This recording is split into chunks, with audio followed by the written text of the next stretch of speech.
Hello दोस्तों, मैं मयंक आप सभी का आपके अपने YouTube channel maths with Mayank पर हार्दिक स्वागत करता हूं। दोस्तों, पिछली तीन पार्ट हमने चक्रवृद्धि ब्याज के अपलोड कर दिए हैं। आज हो सकता है आज खत्म कर दें आपकी चक्रवृद्धि ब्याज को। उम्मीद करता हूं कि आप जरूर सीखे होंगे। सवाल यहाँ पे सीख के आपने गणित के जरूर किए होंगे और यही मेरी उम्मीद रहती है कि मैं सिर्फ आपको वो चीज समझाना चाहता हूँ, सिखाना चाहता हूँ। देखो, पढ़ाते तो सभी हैं। यूट्यूब पे चले जाओ, आप ऑफलाइन चले जाओ, कहीं पे भी चले जाओ, सब पढ़ाते हैं। पढ़ाना वो सही है जो आपकी समझ में आए। और मेरा देखो यही मोटिव रहता है कि आपको समझ आना चाहिए, चाहे भले आप किसी से पढ़ो, कहीं भी पढ़ो, आपको समझ आए वो सबसे बेस्ट है। ठीक है दोस्तों, इसी आशा के साथ मैं आप सबको पढ़ाने के लिए, आपको वो चीज देने के लिए जो आपके काम की है, आपकी जरूरत की है, वो सब कराने के लिए मैं आता हूं।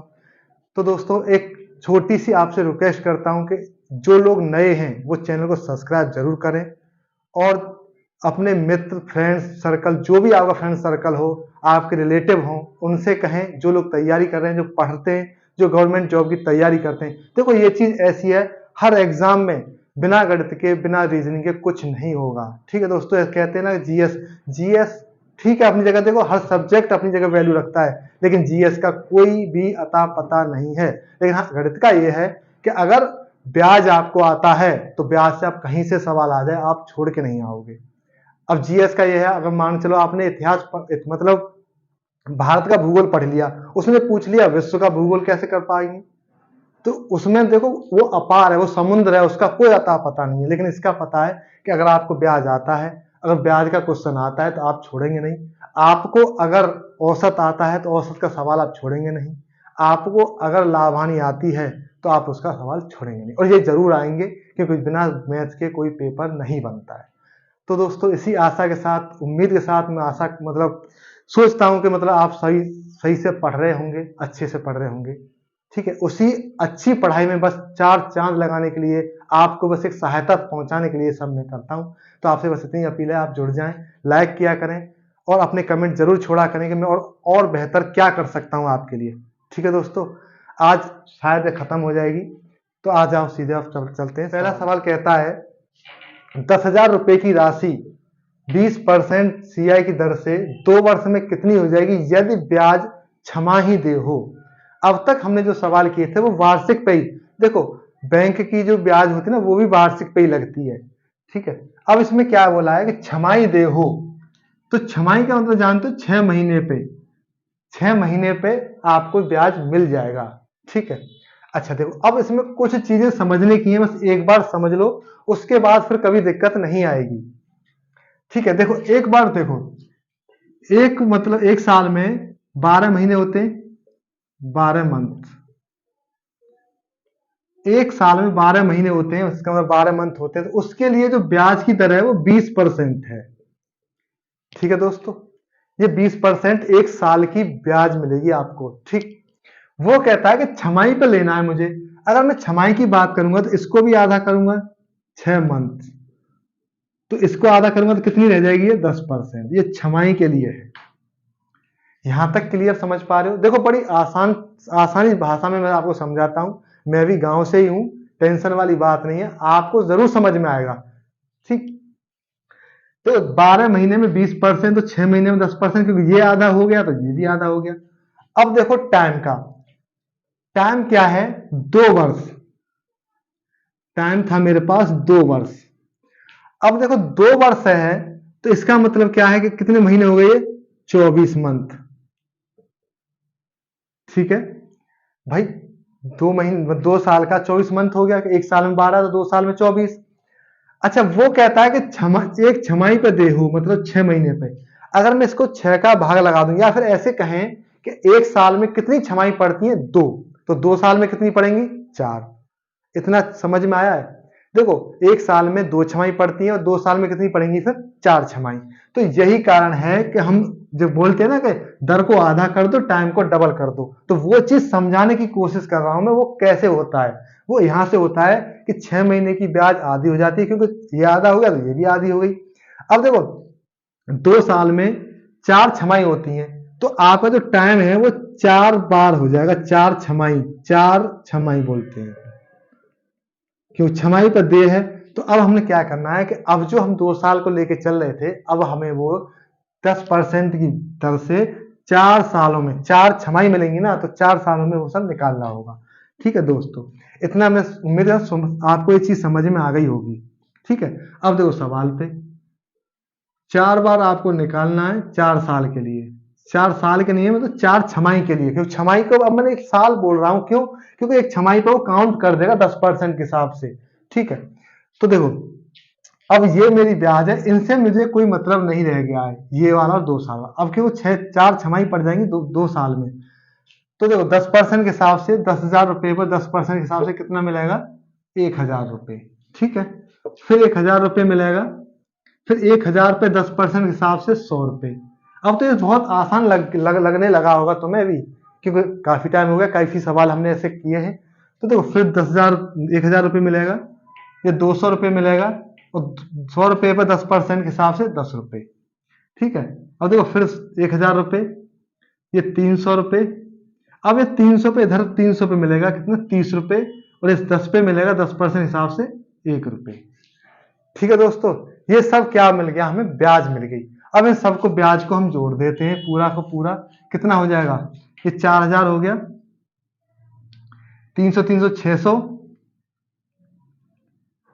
40 और 41, तो ये आ गया 4,641 रुपए। ये मेरा ब्याज CI निकल के आ गया छमाई के हिसाब से। ठीक है, अब उसने पूछा है कि राशि कितनी हो जाएगी, तो राशि के लिए क्या है, अमाउंट पूछा है, तो आप अमाउंट को इसमें जोड़ दो। इसमें क्या करेंगे हम, 10,000 रुपए जोड़ देंगे, तो कितना हो जाएगा, 14,641 रुपए, जो इस सवाल का आंसर है।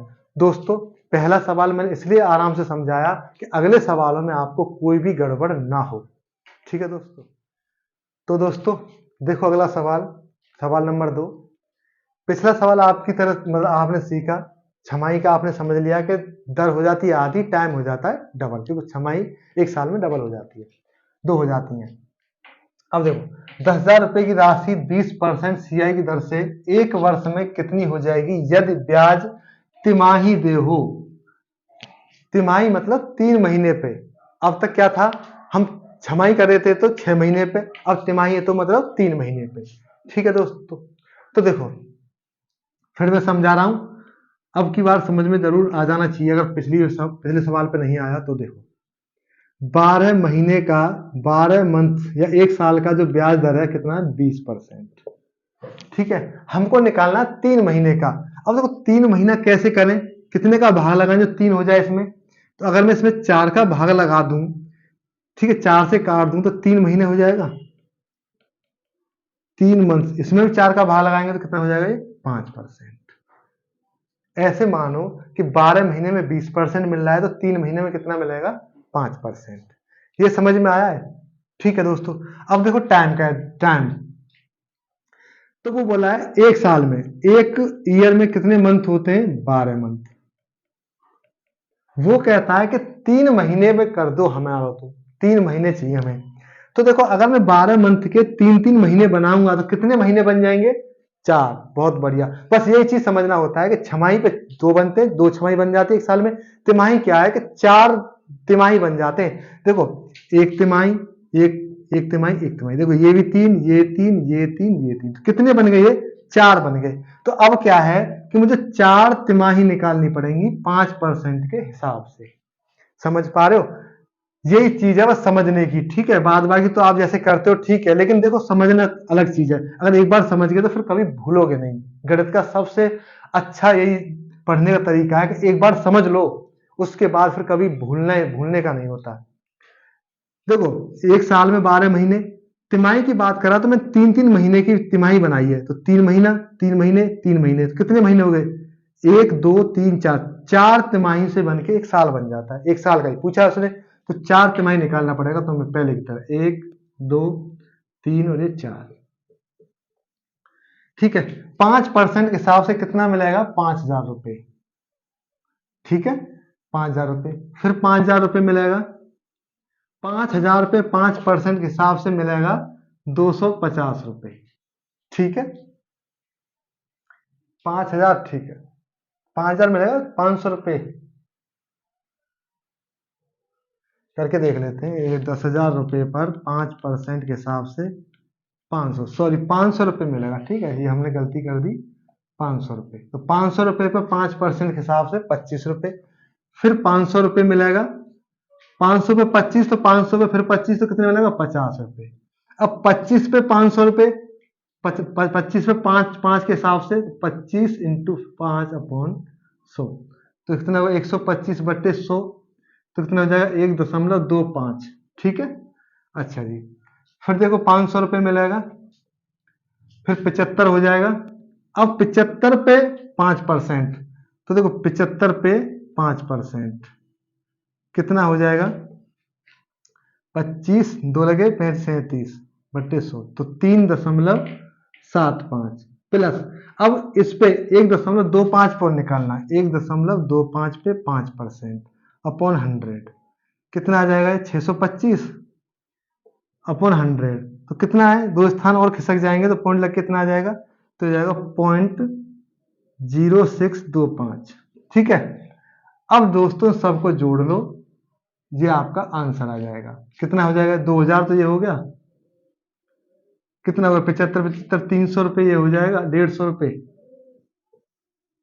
150 ये हो गया 5 रुपये ये हो जाएगा भाई, 4 और 5 हो जाएगा और 5.0625 कितना आ जाएगा 0625 तो ये आ गया, ये 5 1 और 1 ये आपको ब्याज मिल गया इस हिसाब से।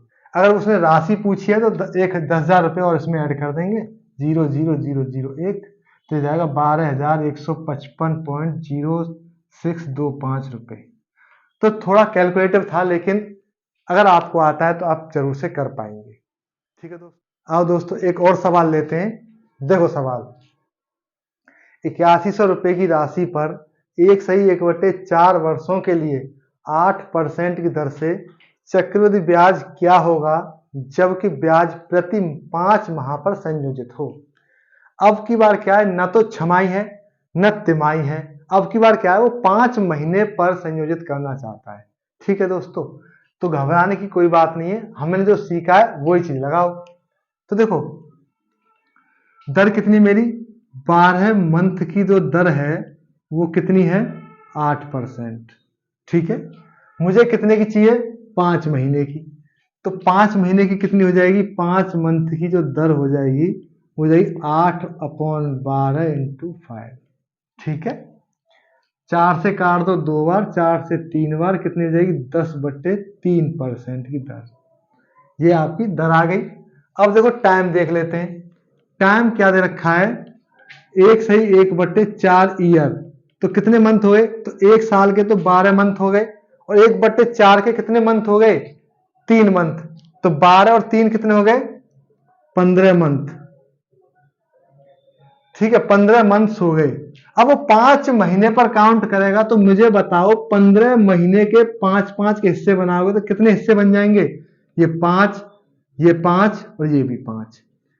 ठीक है दोस्तों, तो कितने मंथ बन गए 5 5 के थोड़ी 3 बन गए, 5 मंथ के 3 बन गए, तभी तो 15 मंथ हो गए। बस आप कर लो, पहला ये दूसरा और ये तीसरा, 5 महीने के 3 बन गए, 15 महीने का हो जाएगा इतने परसेंट से। तो 8100 पे निकाल लो, 8100 पे 10/3% की दर से। ठीक है, ये 2 जीरो से 2 जीरो कट गए, 3 से कट गए 27 बार, तो 270 रुपये मिले पहले साल, फिर 270 मिलेंगे प्लस 270 पे 10/3 तो 270 10/3 इंटू 100, 2 जीरो से 2 जीरो, 3 से 9 तो 9 रुपये। अब देखो फिर 270 मिलेंगे, 9 मिले हैं इधर तो 9 इधर मिलेंगे तो 18 प्लस 9 पे और मिलेगा, तो 9 पे 10/3% की दर से, 0 से 0 कट गया, ये 3 कट गया, कितना आ गया 0.3। ठीक है, इतना हो गया। अब इतने के बाद इन सबको जोड़ लें। अब की बार क्या है, उसने सिर्फ ब्याज पूछी है, चक्रवृद्धि ब्याज, बस जोड़ लो कितना आ जाएगा, ये 810 रुपये तो ये हो जाएंगे, 27 ही हो जाएंगे, 27.3 तो कितना आ जाएगा 7 837.3 ये आपका आंसर है। तो दोस्तों सबसे बड़ी जो दिक्कत आती थी वो इसमें आती है। ये मैंने देखो क्लियर करके आपको बताया कि 12 महीने का 8%, 5 महीने का 12/8 × 5 10/3 ये आपकी दर है। अब 15 महीने बैठ रहे थे हमारे इतने साल के, अब 5 महीने पे देना है तो 5-5 महीने के हमने 3 बने, 3 के हिसाब से इसको कर लिया, आपका आंसर आ जाएगा। आओ दोस्तों अगला सवाल देखते हैं, अगली टाइप जो कि किस्तों पे आधारित, ठीक है, जो किस्त वाली होते हैं वो वाले। कहता है 210 रुपए की राशि कर्ज पर ली जाती है जिसकी अदायगी, अदायगी मतलब वापस लौटाना, अदायगी या लौटाना 2 बराबर किस्तों में की जानी है। यदि ब्याज की दर 10% हो तो प्रत्येक किस्त की राशि ज्ञात करो। ठीक है दोस्तों, देखो अब की बार क्या है कि हम आर को देखते हैं। आर हमारी है 10%। अगर मैं इसको फ्रैक्शन करूं तो कितना आ जाएगा, 10/100% आया, कितना आ गया 1/10। इसका मतलब यह है कि 10 पे 1 रुपये मिलेगा तो 11/10। 10 पे 1 रुपये मिलेगा तो 11 रुपये मिलेंगे 10 रुपये पर, ठीक है। अच्छा इसको मान लेते हैं हम क्या मान लेते हैं, इसको ए मान लें और इसको मान लें बी, ठीक है। तो दोस्तों एक फॉर्मूला है उसको बस याद रखना है, बस किस्तों के लिए, बस और कुछ नहीं।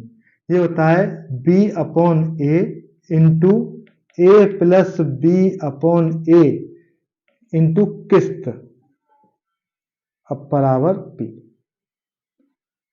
जो आपको दिया गया है, ठीक है। बस दोस्तों इसी टाइप में बस इसको याद रखना, आपके सारे सवाल क्लियर। तो देखो बस लगाना देख लो, बी कितना है मेरा 10/A 11 इंटू 10 और 11 कितना हो गया 21/11 इंटू किस्त बराबर कितने रुपए थे 210 रुपए, ठीक है दोस्तों।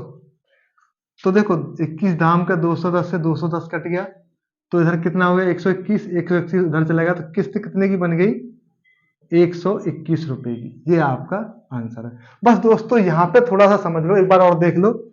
आर मेरी 10% थी तो मैंने इसको परसेंट हटाया, 100 का भाग कर दिया तो कितना आएगा 1/10। अब देखो 10 रुपए पर 1 रुपये आपको ब्याज मिला तो कितना हो गया टोटल अमाउंट 11 रुपए, कितने रुपए से 10 रुपए से, अमाउंट 11 रुपए। बस इसको ए मान लो, इसको बी मान लो, B/A into A plus B/A into किस्त बराबर आपका मूलधन। इसको उठा के यहाँ पे रख दो, आपका बहुत आसानी से आप सवाल को सही कर। दोस्तों एक और सवाल बिल्कुल उसी की तरह जो पहला सवाल मैंने किया था, और उम्मीद में यही करता हूँ एक सवाल मेरे करने के बाद दूसरा सवाल आप खुद से किया करो, ठीक है। वीडियो को रोको, सॉल्व करो और इसका आंसर मुझे कमेंट में दो, क्वेश्चन नंबर 5 का, ठीक है दोस्तों। यही देखो पढ़ने का पढ़ाने का सही तरीका होता है। अगर आपको पहला सवाल समझ में आया तो इस सवाल को बड़ी आसानी से निकाल पाएंगे, ठीक है दोस्तों। और हाँ, जो लोग नए हैं वो चैनल को सब्सक्राइब जरूर कर लें, और जिससे कि मतलब हमारा भी परिवार बड़ा हो सके, और जिनको पसंद आ रहा है वो एक लाइक जरूर किया करें, जिससे क्या है कि मुझे भी लगेगा हाँ किसी ने देखा है, कुछ समझ में आया है तभी किसी ने ये लाइक किया है। उससे क्या है कि एक मोटिवेशन मिलता है कि मतलब हाँ मैं जो पढ़ा रहा हूँ या फिर मैं जो कोशिश कर रहा हूँ वो मेरे एक सही रास्ते पर चल रही है, इसलिए लाइक जरूर किया करें, ठीक है दोस्तों। कहता है 2550 रुपए की राशि कर्ज पर ली जाती है जिसकी अदायगी 2 बराबर किस्तों में की जानी है। यदि ब्याज की दर 4% हो तो प्रत्येक किस्त की राशि बताओ। तो देखो पहले की तरह हम आर को देख लेते हैं, आर कितनी है 4%, परसेंट हटाएंगे तो 100 का भाग लगा देंगे तो कितना आ जाएगा 1/25, 4 से 1 कट गया 25 बार। तो अब मैं देखता हूं तो 25 रुपए पर 1 रुपये ब्याज मिला तो 26 हो गया 25 से, ठीक है। तो इसको मान लेता हूं मैं ए और इसको मान लेता हूं बी, बस हो गया। एक फॉर्मूला मैंने बताया था B/A into A plus B/A into किस्त बराबर P, ये बताया था। बस इसके लिए याद रख लो, बाद में कोई दिक्कत नहीं है, ठीक है। लगा दो B कितना है 25/26, कितना हो गया दोनों जोड़ो 51/26 इंटू किस्त बराबर कितनी है 2550, ठीक है दोस्तों। 25 से काट देते हैं, 25 से 25 ना जानी 0, 25 दूनी 50, 51 से 2 बार कट गया, ठीक है। तो 26 का वर्ग कितना होता है? 676। 676 का डबल कर दो, किस्त आ जाएगी। 676 का डबल कर दो, कितनी आ जाएगी? 6 दूना 12, एक 6 7 14, एक 15, एक 6 12, एक 13। 1352 रुपये इस सवाल का आंसर है। तो दोस्तों समझ में आ रहा है, आप ये निकल पाएंगे। आपका क्लास कैसी भी किस्त दे दे, आप आसानी से इस सवाल को सॉल्व कर पाएंगे। दोस्तों एक सवाल उससे थोड़ा सा अलग है किस्त का ही, लेकिन अब की बार क्या है, किस्त दे रखी है और आपको राशि बतानी है। देखो क्या कहता है, उधार ली गई कोई राशि 5% प्रति वर्ष के चक्रवृद्धि ब्याज के साथ 882 रुपए की 2 बराबर वार्षिक किस्तों में लौटा दी, तो राशि ज्ञात करो। ठीक है, देखो आर हमें पद दे रखा है कितना? 5%। इसको तोड़ लो तो 5/100 हो जाएगा, तो 1/20, तो कितना हो जाएगा? 21/20। ये ए हो गया, ये बी हो गया। लगा दो B/A इंटू ए प्लस B/A इंटू किस्त बराबर P। B कितना दे रखा है? 20/21 इंटू 41/21। किस्त कितनी दे रखी है? 882 रुपये बराबर P निकालना है।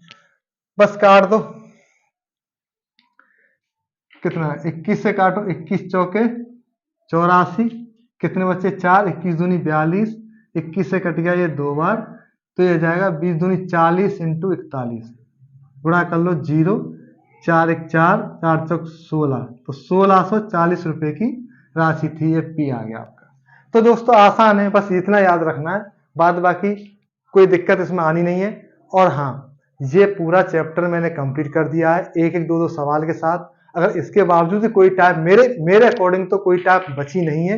अगर आपके अकॉर्डिंग कोई टाइप बची है तो आप एक उसका छोटा सा फोटो खींच के मुझे कमेंट में कर दो, या फिर उससे बता देना इस टाइप के सवाल नहीं हुए। वैसे मैंने पूरा गणित के हिसाब से ही पढ़ाया है, जैसे जैसे गणित में आपकी टाइपें थी वैसे वैसे मैंने आपको यहाँ पे कवर किया है। तो दोस्तों आपकी चक्रवृद्धि ब्याज आज यहाँ पे समाप्त हो गई है। अगर इसके बावजूद भी कोई दिक्कत है, कोई क्वेरी है, तो आप मुझे कमेंट कर दीजिए।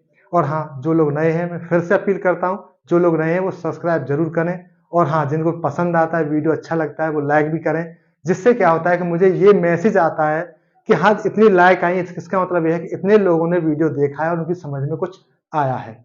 ठीक है दोस्तों, अगला चैप्टर इसके बाद मैं बता दूंगा कौन सा पढ़ाना है। इसके बाद जो भी चैप्टर होगा, जो अच्छे अच्छे चैप्टर हैं, क्योंकि देखो पेपर के हिसाब से, पेपर दिल्ली पुलिस का नजदीक है, 15 दिन मुश्किल से बचे हैं, तो उसके लिए हिसाब से मैं सोच रहा हूँ कि आपका वो समय दूरी या फिर टाइम एंड डिस्टेंस बढ़ा दी जाए, क्योंकि उससे सवाल ज्यादा बनते हैं। तो दोस्तों एक बार जरूर बताना कि क्या कौन सा चैप्टर आप पढ़ना चाहते हो।